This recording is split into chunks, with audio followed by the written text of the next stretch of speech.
Good morning student. मैं जय Kumar rudimental physics के ऑनलाइन पोर्टल पर आप लोगों का स्वागत करता हूं। आज हम लोग पढ़ेंगे electrostatics.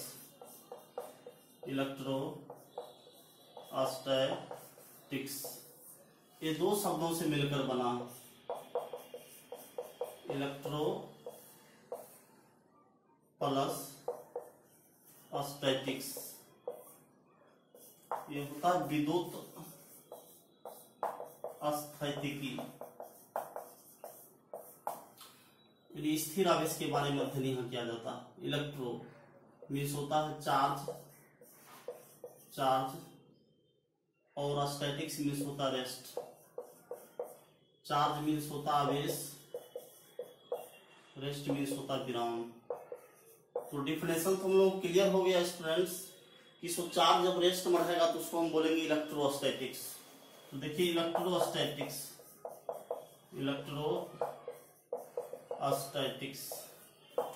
It is the branch of physics in which we deals about charge particle remains at rest।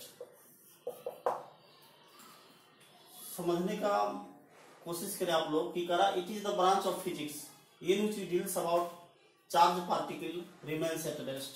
Rest means विराम होता है। भौतिकी की वह शाखा, भौतिकी की वह शाखा जिसमें हम लोग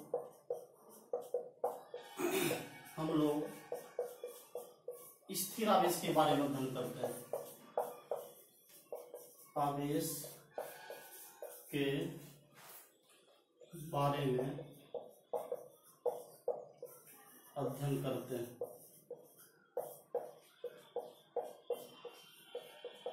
उसे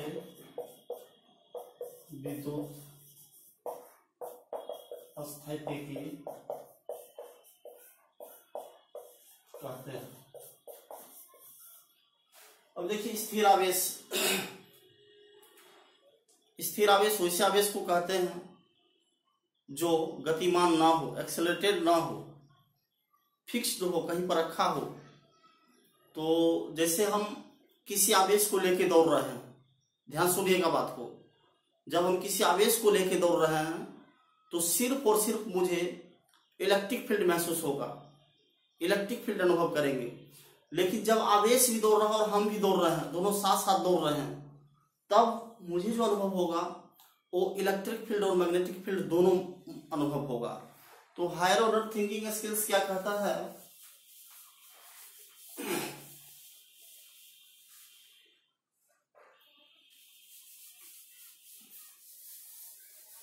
देखिए higher order thinking skills HOTS का फुल फॉर्म होता है हायर ऑर्डर थिंकिंग स्किल्स, उच्च कोटि का विचार। पहला पॉइंट कहा ऑब्जेक्टिव पॉइंट ऑफ व्यू से भी इंपोर्टेंट है। कहा एक स्थिर आवेश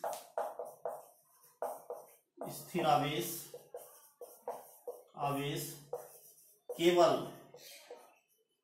विद्युत क्षेत्र उत्पन्न करता है। विद्युत क्षेत्र बोलो तो इलेक्ट्रिक फील्ड वेक्टर उत्पन्न करता है। क्लियर है। अब देखिए दूसरा पॉइंट का रहा एक समरूप गति से गतिमान आवेश विद्युत क्षेत्र इलेक्ट्रिक फील्ड वेक्टर एवं चुंबकीय क्षेत्र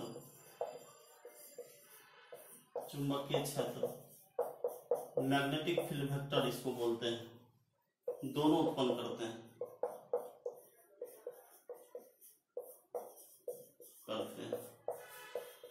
एक पॉइंट और स्टूडेंट्स यहां बन रहा है तीसरा, क्या एक असमरूप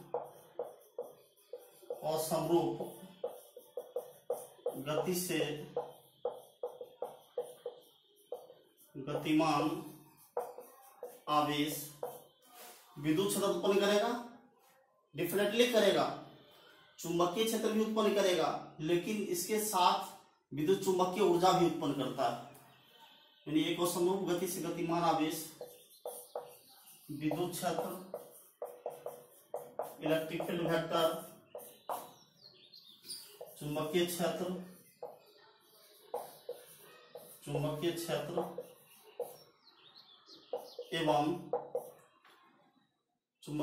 एवं विद्युत चुंबकीय ऊर्जा भी उत्पन्न करते हैं।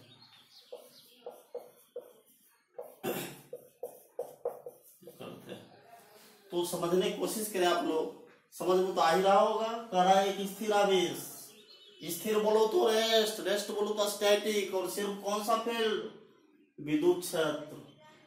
और जब उसी चार्ज को मोशन में करते हैं तो इलेक्ट्रिक फील्ड और मैग्नेटिक फील्ड दोनों प्रोड्यूस करता है।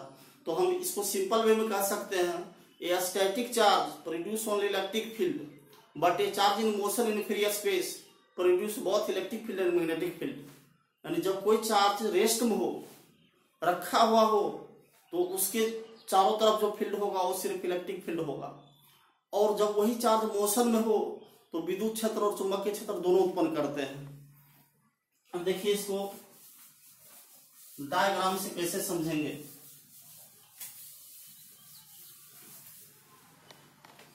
देखिए स्टूडेंट्स, जैसे ये प्लस क्यू कोई चार्ज है, इसको रेस्ट में लेते हैं, रेस्ट लिए, इसके चारों तरफ जो फील्ड सेटअप होगा, इस फील्ड को देखिए ध्यान से, कहां देख रहे हैं? इधर देखिए, ये चार्ज रेस्ट में है और इसके चारों तरफ जो फील्ड सेटअप हो रहा है इसको बोलेंगे electric field. Electric field clear है? ये इलेक्ट्रिक फील्ड है। अब देखिए इसी चार्ज को मोशन हम लोग करते हैं, मूविंग करते हैं, मूविंग चार्ज। यही चार्ज जब मूविंग होगा, गतिमान होगा, तो इसके चारों जो फील्ड होगा वो electric field plus magnetic field दोनों आएगा।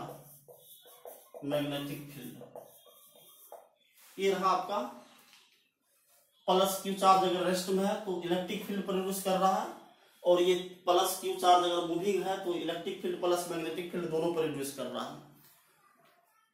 अब आइए हम लोग देखते हैं वास्तविक में चार्ज है क्या। देखिए डिफिशिएंसी और एक्सेस ऑफ इलेक्ट्रॉन को हम लोग चार्ज कह सकते हैं। यदि चार्ज जो है, चार्ज को आवेश Q और Q से सूचित करते हैं। अब देखिए चार्ज है क्या? The charge of the body is defined as the total excess or deficiency of electrons। Clear कर रहा है? एक्सेस माने ज्यादा होता है, अधिक होता है, और डिफिशिएंसी माने कमी होता है। तो इसको हम बोलते हैं कमी, और ज्यादा और कमी को हम लोग माने इलेक्ट्रॉन की ज्यादा और कमी जो होगा उसी को हम चार्ज कहेंगे। सिंपली वे में इसको ऐसे भी कह सकते हैं आप, इलेक्ट्रॉन के स्थानांतरण को हम चार्ज कह सकते हैं। इलेक्ट्रॉन के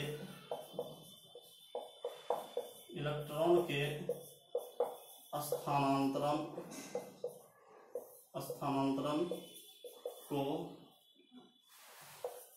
आवेश कह सकते हैं। यानी सिंपल बात है कि किसी भी बॉडी में अगर चार्ज होगा तो वो इलेक्ट्रॉन की वजह से होगा, इलेक्ट्रॉन। और इलेक्ट्रॉन को हम आसानी से हटा भी सकते हैं क्योंकि प्रोटॉन तो नाभिक में होता है, इलेक्ट्रॉन और ऑर्बिट में चारों तरफ चक्कर काटते रहता है नाभिक के चारों ओर, तो इलेक्ट्रॉन के स्थानांतरण को आवेश कर सकते हैं। इसे Q और Q से सूचित किया जाता है। अब देखिए चार्ज का दो टाइप्स होगा, एक पॉजिटिव चार्ज, पॉजिटिव बोलो तो प्लस चार्ज। देखिए types of charge, types of charge, आवेश के प्रकार। और इसकी खोज जो किया था डियोफाय, साइंटिस्ट का नाम है डियोफाय, साइंटिस्ट का नाम है डियोफाय। इसमें देखिए पॉजिटिव चार्ज, पॉजिटिव चार्ज इसको बोलते हैं धनावेश, धनावेश, धनावेश। और दूसरा आपका है नेगेटिव चार्ज, नेगेटिव चार्ज इसको बोलते हैं ऋणावेश। आइए समझ रहे हो ना, नेगेटिव चार्ज ऋणावेश। अब समझने वाली बात है पॉजिटिव चार्ज कैसे डेवलप करेगा। तो जब कोई बॉडी इलेक्ट्रॉन त्याग करता है, इलेक्ट्रॉन त्याग करने पर पॉजिटिव चार्ज होता है और इलेक्ट्रॉन ग्रहण करने पर नेगेटिव चार्ज होता है। यानी दो बॉडी हम लोग लेते हैं, फ्रिक्शन के द्वारा भी आवेशन किया जा सकता है किसी बॉडी को, तो उसमें हम लोग दो बॉडी को रगड़ते हैं आपस में, तो एक बॉडी इलेक्ट्रॉन देगा जो धनावेश होगा और एक बॉडी इलेक्ट्रॉन लेगा जो ऋणावेश होगा। और घर्षण में ऋणावेश और धनावेश दोनों एक साथ उत्पन्न होते हैं, और माने एक वस्तु पर अगर धनावेश होगा दूसरे पर ऋणावेश होगा, यानी जो इलेक्ट्रॉन त्याग करेगा उस पर धनावेश और जो इलेक्ट्रॉन ग्रहण करेगा उस पर ऋणावेश होता है।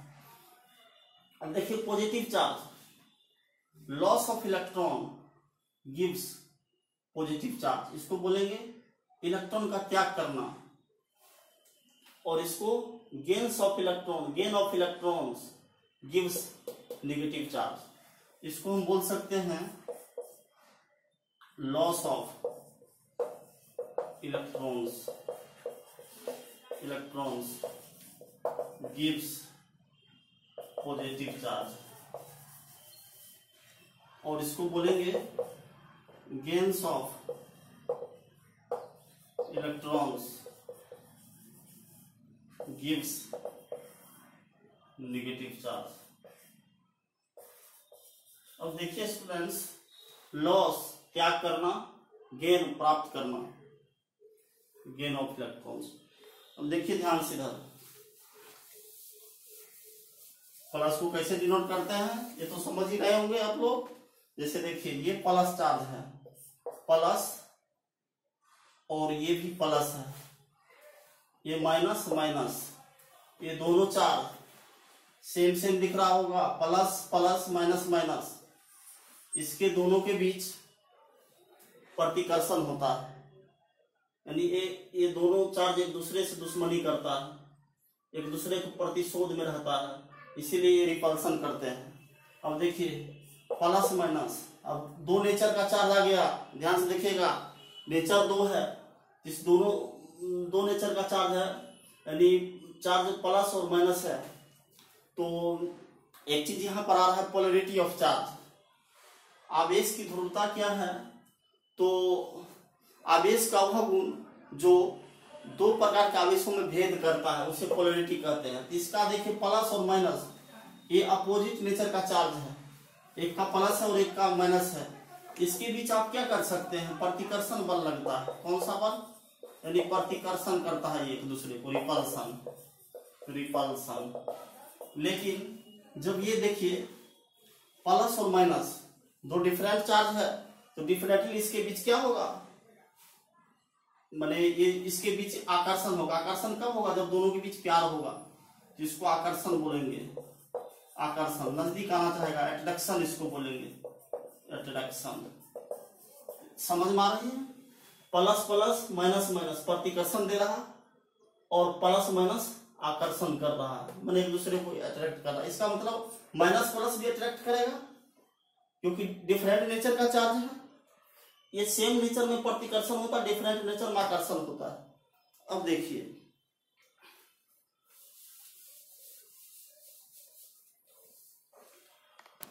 पॉजिटिव चार्ज धन आवेश,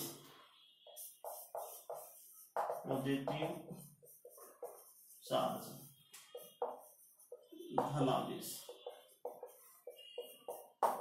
देखिए ध्यान से देखिए, इधर पॉजिटिव चार्ज लिखा हो धनावेश, यानी जब कोई वस्तु इलेक्ट्रॉन त्याग करता है, अब देखिए इलेक्ट्रॉन बार बार आ रहा है और इलेक्ट्रॉन पर ही सारे ये इलेक्ट्रोस्टैटिक्स होते हैं। इलेक्ट्रॉन का जो चार्ज होता है 1.6 माइनस में, यानी माइनस 1.6 इंटू -19 कूलम होता है, और प्रोटॉन का प्लस में होता है। तो प्रोटॉन चार्ज डेवलप नहीं करता है, चार्ज डेवलप कौन करेगा? इलेक्ट्रॉन। इलेक्ट्रॉन का ट्रांसफर होता है आसानी से, प्रोटॉन का ट्रांसफर नहीं कर सकते आप आसानी से, इसीलिए पॉजिटिव चार्ज धनावेश होता है। तो धनावेश जब कोई वस्तु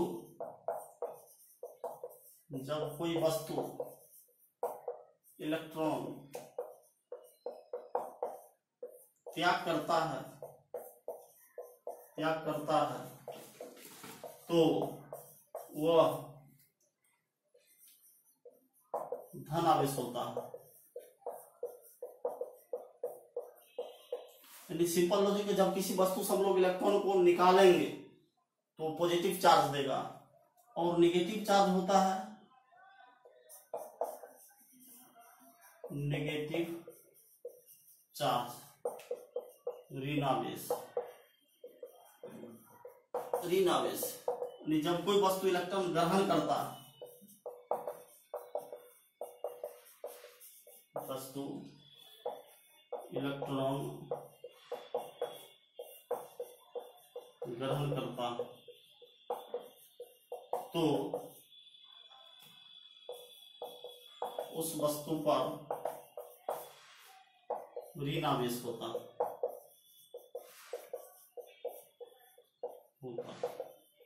अब देखिए एक चीज तो क्लियर हो गया, जो वस्तु इलेक्ट्रॉन त्याग करता है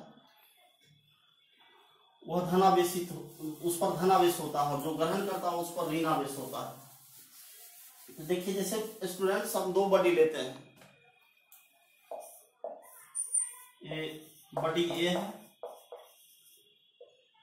और ये बॉडी बी है। अब देखिए ये है सो इलेक्ट्रॉन दे रहा है इसको, ये ट्रांसफर ऑफ इलेक्ट्रॉन। अब देखिए स्थानांतरण हो रहा है इलेक्ट्रॉन का, कौन बड़ी इलेक्ट्रॉन दे रहा है जी? ए, और कौन ले रहा है? बी। इसको बोलेंगे हम लोग इलेक्ट्रॉन डोनर, इलेक्ट्रॉन त्याग करने वाला, और इसको बोलेंगे इलेक्ट्रॉन एक्सेप्टर।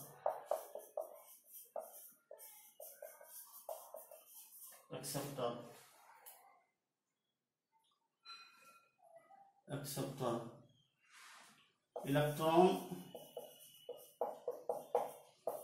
त्याग करने वाला, तो ये है इलेक्ट्रॉन ग्रहण करने वाला।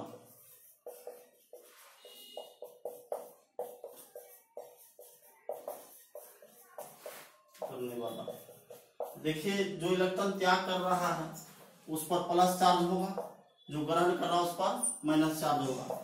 इसको प्लस क्यों लिखेंगे, इसको माइनस क्यों लिखेंगे?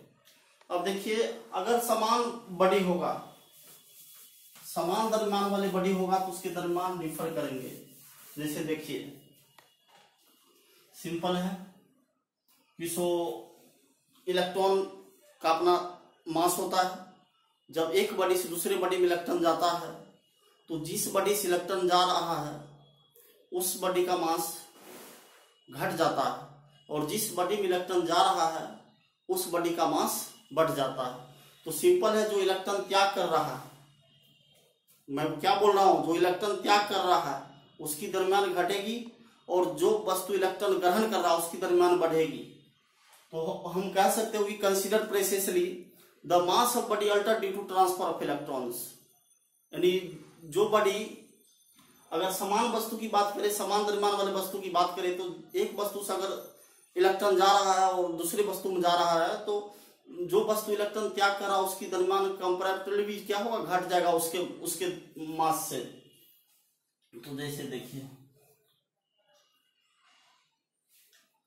तो ये बात समझ में हम लोगों को आ रहा है, हॉट्स कह रहा है इलेक्ट्रॉन के स्थानांतरण से, इलेक्ट्रॉन के स्थानांतरण से वस्तु के द्रव्यमान में परिवर्तन होता है।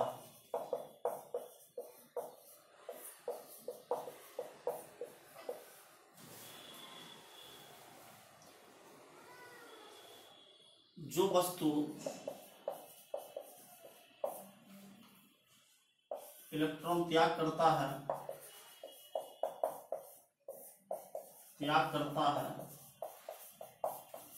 समझने की कोशिश कीजिए। करा जो वस्तु इलेक्ट्रॉन त्याग करता है अर्थात उससे इलेक्ट्रॉन निकलता है, अर्थात उस वस्तु से इलेक्ट्रॉन बाहर निकाला जाता है, तो उसका द्रव्यमान घट जाता है। और कहा जो वस्तु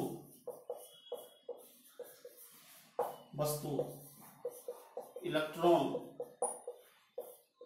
ग्रहण करता है, अर्थात उस वस्तु में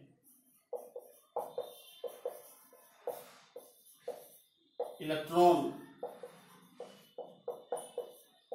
को अंदर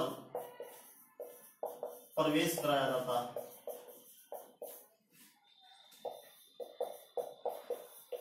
तो उसका द्रव्यमान बढ़ जाता है। ऐसा इसीलिए होता है क्योंकि इलेक्ट्रॉन का अपना चार्ज होता है और उसका द्रव्यमान भी होता है। इलेक्ट्रॉन का चार्ज -1.6 × 10⁻⁹ कूलम होता है और इलेक्ट्रॉन का द्रव्यमान के कारण उसमें डिफर होता है। अब देखिए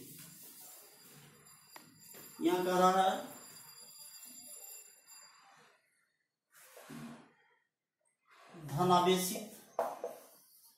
धनावेशित वस्तु का द्रव्यमान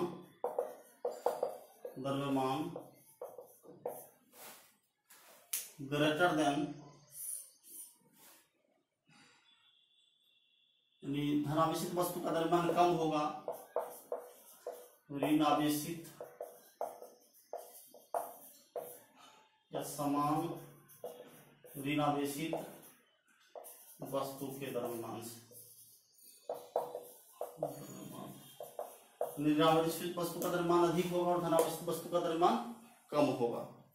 अब देखिए हम लोग पढ़ेंगे unit of charge. Unit of charge आवेश का मात्रक। देखिए वैसे तो आवेश का मात्रक आप लोग जान भी रहे होंगे, डेफिनेटली जान रहे होंगे। आवेश का मात्रक कूलम होता है ऐसा सिस्टम में, लेकिन यहाँ पर हम लोग डिफरेंट फेज में देखेंगे। जैसे देखिए एसआई का full form international system of units, ESU में देखेंगे, EMU में देखेंगे, EMU। अब देखिए एसआई का full form international system of units होता है, ऐसा सिस्टम में होता है कूलम। कूलम बोलो तो C। ESU में होता है स्टेट कूलम। स्टेट कूलम बोलो तो स्टैटिक कूलम। इसको बोलते हैं स्टैटिक कूलम्ब, और स्टैटिक कूलम्ब बोलूं तो STC स्टैटिक कूलम्ब। EMU में होता है AB coulomb, AB coulomb, AB coulomb बोलो तो एब्सोल्यूट कूलम्ब, और एब्सोल्यूट कूलम्ब बोलो तो ABC। अब देखिए ये सब यूनिट्स हो गए, SI में कूलम्ब, ESU में static coulomb, static coulomb STC, और EMU में कूलम्ब, एब्सोल्यूट कूलम्ब ABC। समझ रहे हैं ना। अब देखिए ये तो यूनिट हो गया चार्ज का। अब इसमें हम लोग देखेंगे इसका वैल्यू क्या क्या होता है। अब थोड़ा सा मैं पीछे बता दूं आपको, SI सिस्टम का full form international system of units होता है। ESU का फुल फॉर्म इलेक्ट्रोस्टैटिक यूनिट होता है, और EMU का फुल फॉर्म इलेक्ट्रोमैग्नेटिक यूनिट होता है। इलेक्ट्रोमैग्नेटिक यूनिट होता है EMU का। अब देखिए कभी कभी अदर यूनिट ऑफ चार्ज से भी क्वेश्चंस आता है। आवेश का अन्मात्रक ampere hour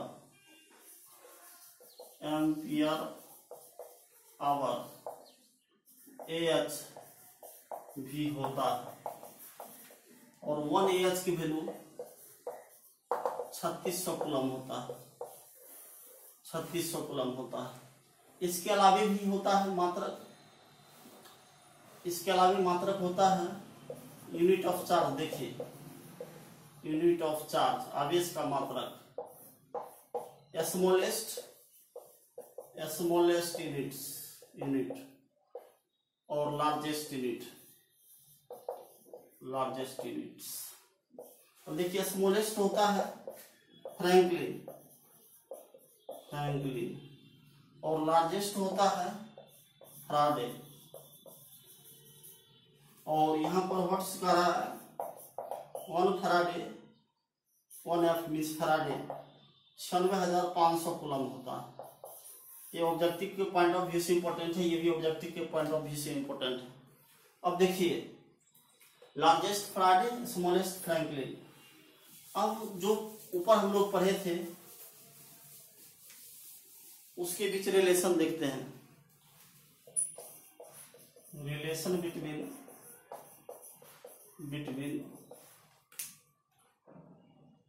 coulomb, state coulomb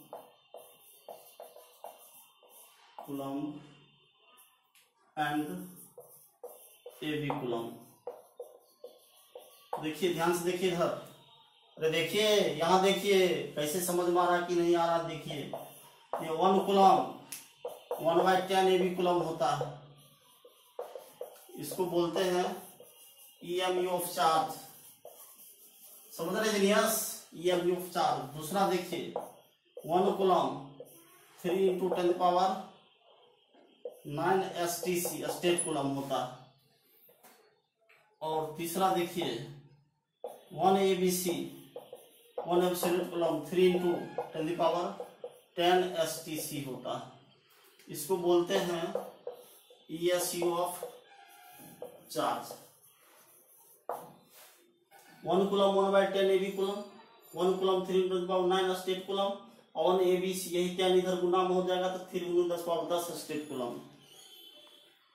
अब देखिए 1 ABC की वैल्यू कितना होता है 3 × 10⁻10 स्टेट कूलम्ब। अब देखिए डायमेंशन ऑफ